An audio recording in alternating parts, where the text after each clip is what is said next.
मध्य प्रदेश विधानसभा चुनाव को लेकर बीजेपी ने अपने उम्मीदवारों की एक दूसरी सूची जारी की और इस दूसरी सूची में 39 नाम सामने आए। खास बात यह है कि इस लिस्ट में 3 केंद्रीय मंत्रियों और 7 सांसदों को भी टिकट दिया गया है।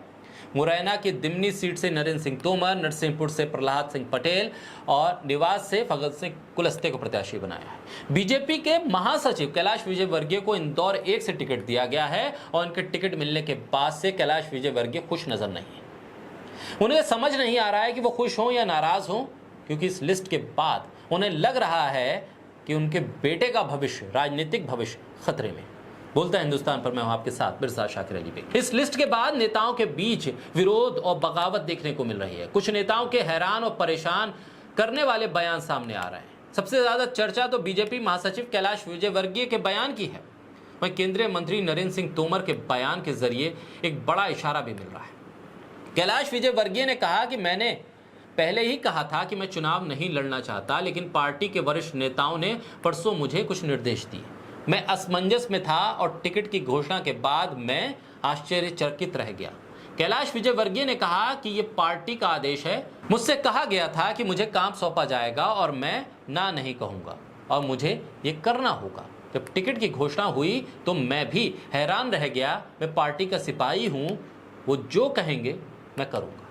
टिकट मिलने के बाद कैलाश विजयवर्गीय ने कहा कि मेरी 1% भी इच्छा नहीं थी कि हम चुनाव लड़ें। कैलाश विजयवर्गीय ने कहा कि मुझे टिकट जरूर मिला है, लेकिन मैं खुश नहीं हूं। मेरी चुनाव लड़ने की इच्छा ही नहीं थी। अब अपन तो बड़े नेता हो गए, कैलाश विजयवर्गीय अपने आप को कह रहे हैं। अब हाथ वाथ जोड़ना नहीं होता, भाषण दो और निकल जाओ, भाषण दो और वहां से चले जाओ। हमने चुनाव को लेकर यही प्लान किया था। हर रोज 8 सभाएं करनी है, 5 हेलीकॉप्टर से, 3 कार से। इस तरह से इस चुनाव में हर दिन 8 सभाएं करनी थी। इसका प्लान भी बन गया था, पर आप जो सोचते हैं वो होता नहीं है। होता वही है जो भगवान की इच्छा होती है।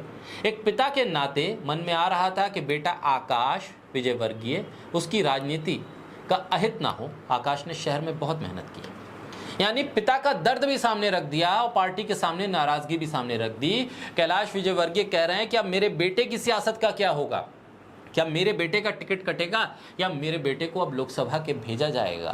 क्योंकि कैलाश विजयवर्गीय को अगर टिकट मिला है और परिवारवाद के तो खिलाफ है बीजेपी, तो फिर कैसे आकाश विजयवर्गीय को टिकट मिल जाएगा? और ऐसे में अधमने मन से कैलाश विजयवर्गीय करें तो करें क्या, पार्टी छोड़ नहीं सकते हैं, नाराजगी जता नहीं सकते हैं। और ऐसे में पार्टी के फैसले को हामी भरने के बाद अब चुनाव लड़ रहे हैं। कह रहे हैं कि हाथ नहीं जोड़ूंगा, वोट देना है तो दे दो। मेरा तो प्लेन में उड़ने का इरादा था, पार्टी ने जमीन पर लाकर खड़ा कर दिया।